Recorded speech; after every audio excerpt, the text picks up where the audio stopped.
This science laboratory provides an excellent opportunity for learning and at the same time demands a high degree of responsibility. A responsibility which must include the rigid laws of science laboratory safety.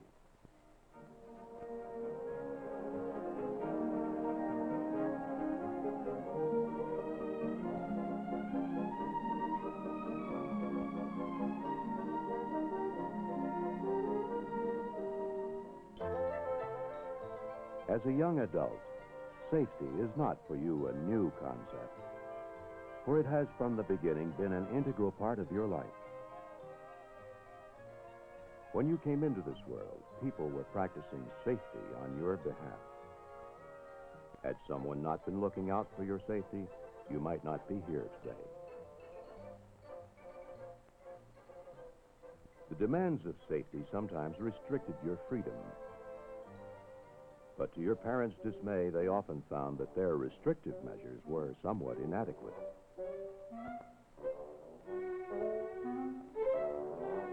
Some safety factors, of course, prevent accidents that are only messy. Others prevent accidents that can be fatal. When you were children, your parents were constantly concerned for your safety.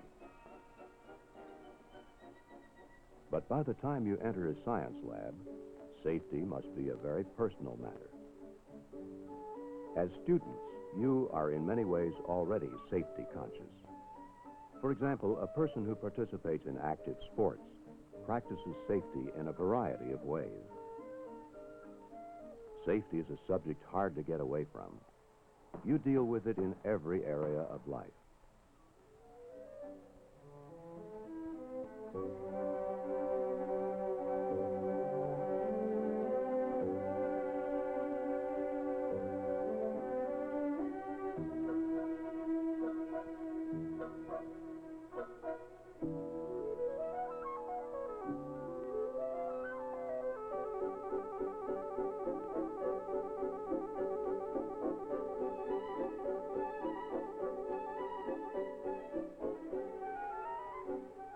Of course, there are still people around who have not developed the maturity to recognize the importance of safety or the discipline to practice it.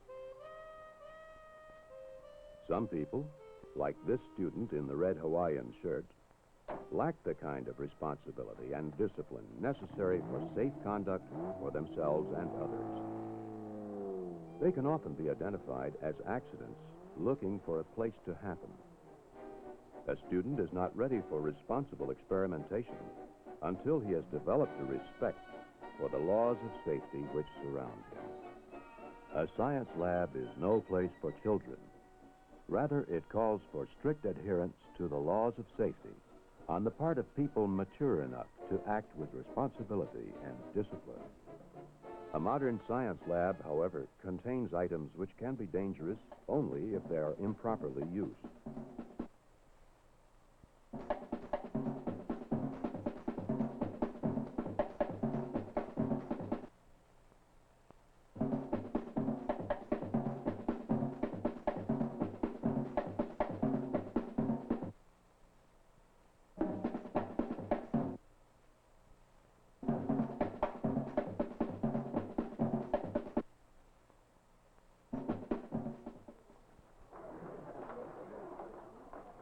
Since improper use of the lab equipment may be dangerous, the student finds that his introduction to responsible scientific experimentation begins with safety instructions.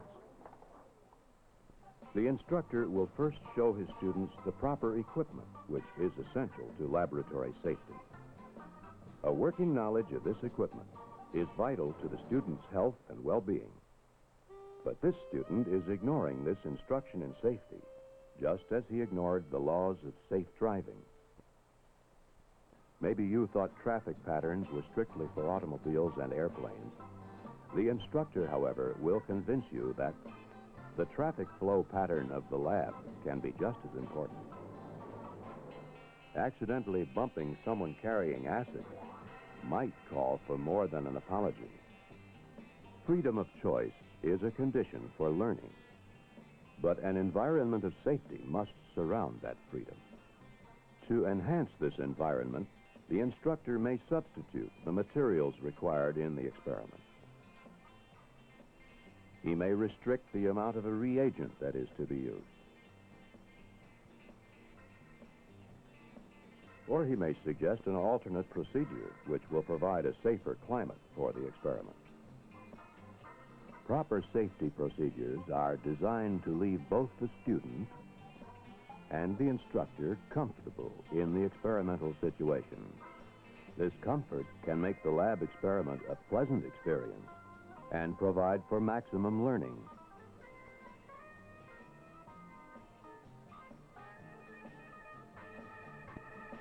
When the student is not sure, his uncertainty can set up an uncomfortable feeling which may hinder learning.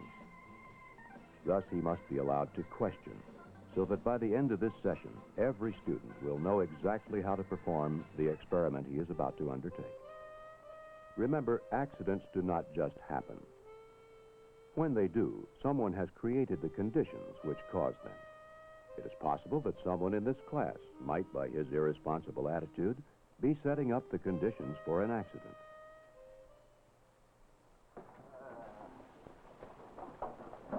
The instructor will set up the class period so there is adequate time to observe safe procedures, both in setting up equipment for the experiment and in dismantling. Early in his introduction to the science lab, the student will learn to use proper safety equipment. Girls and boys with long hair should wear hairnets. And all students must wear aprons and goggles. When handling hot or highly corrosive materials, the student must also wear suitable protective gloves. Unless care is exercised at the storage areas, accidents can happen before the experiment starts. The instructor and his conscientious students will help other students learn in the very beginning the correct approach to storage areas.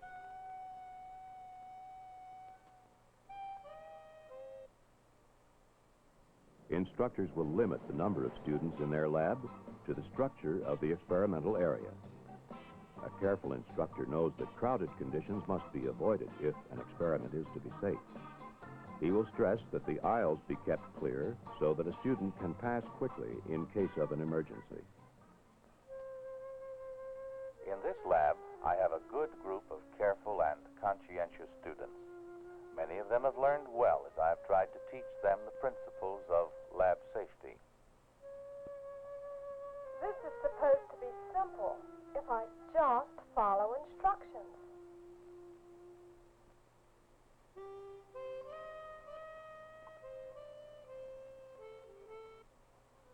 The teacher said to cut the glass tube by making a notch with a file, and then, using a towel and holding the cut edge away from the body, snap the tube at the notch. How about that? Of course, I'll have to cut larger size tubes with a nichrome wire loop or cutting wheel. I'll bet there would be a lot of cut fingers around here if we didn't fire polish the ends of these tubes. And you would be surprised how quickly you learn that just because the glass looks cool does not mean it's cool enough to pick up. But I guess the only way some people learn is the hard way. I've taught these students how to handle chip or broken glassware and soft glass that has become crystallized. Most of them know the best way to pick up splinters of glass is with a moist piece of cotton. One thing we have learned is that safe lab procedures include returning equipment we are not using to the storage shelves. Too much glassware on a working surface is just an accident waiting for a time to happen. In bending a glass tube, I must form a smooth rather than a sharp angle, so that all the glassware in my experiment will form an open rather than a closed system. It sure took a while for me to realize how important it is to set up glassware properly for an experiment.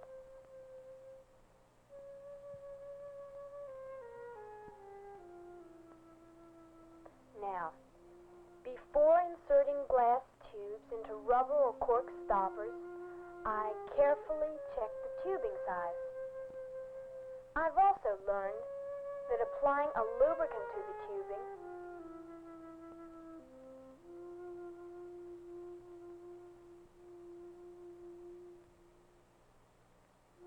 and using a towel can aid insertion and protect me if the tube breaks.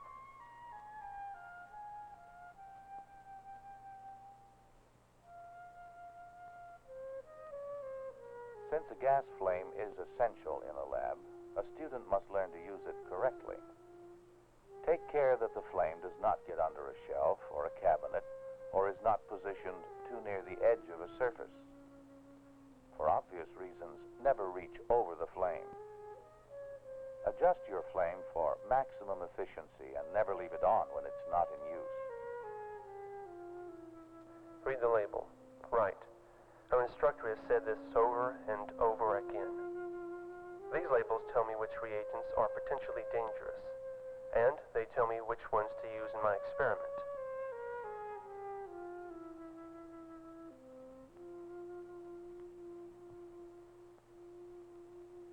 I read this label before I took the bottle from the shelf, and now I must read it before I open the bottle. And I must read it again before I use the reagent. Since some labels are paper, I always pour away from the label so that the reagent won't drip and blot it out. It's not hard to see how I could set myself up for an accident if I ignored this simple safety practice of reading every label 3 times. As an added precaution, many of the reagents I use are color-coded. Now that they have prepared the glassware and selected their reagents, they are ready to experiment.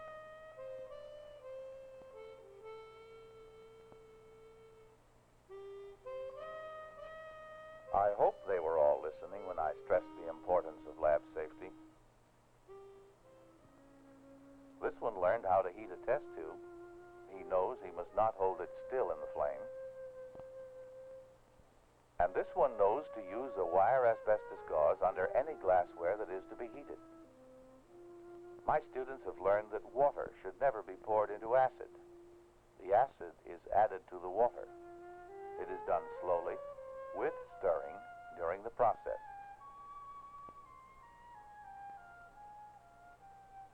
But what about this one? Wait a minute. Hey, just because you saw a late movie showing a mad scientist putting his mouth on the end of a pipette doesn't mean that you should do it. Don't you remember what I said? To be safe, you must use a rubber bulb or other mechanical device for pipetting any liquid. Poor safety procedures may be why that scientist became mad in the first place. Now, what did my instructor say about these leftover reagents? My lab partner just isn't always with it.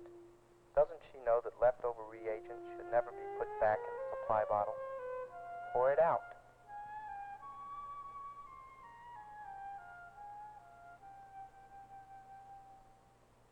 And you don't put that back in the supply bottle either. Wash it away with plenty of water so it won't damage the plumbing.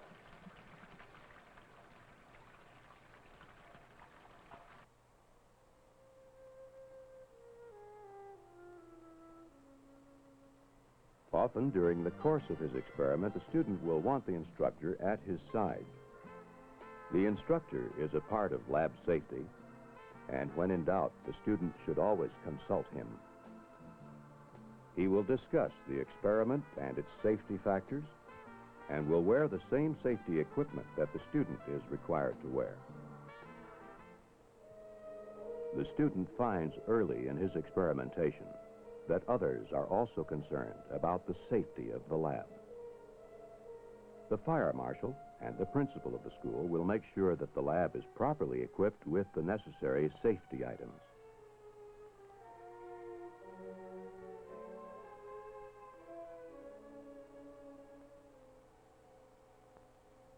An eye fountain can mean the difference between sight and blindness. A shower can make the difference between a serious acid burn and a minor irritation. A fire blanket can be the difference between life and death. And no lab is safe without a fire extinguisher and fire bucket.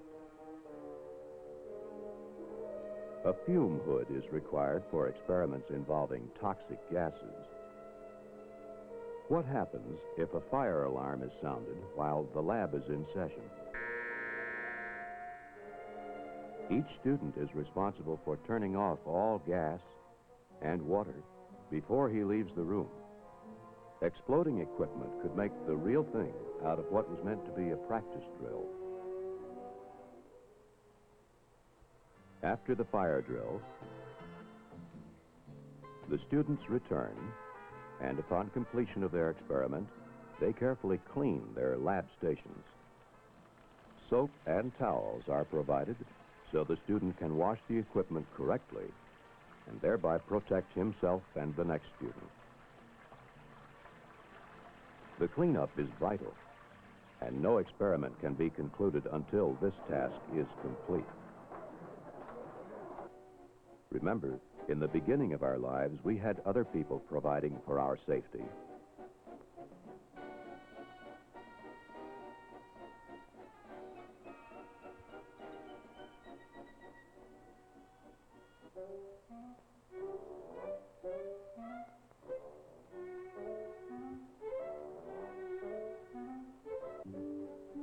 But as young adults, we must learn to provide for our own safety.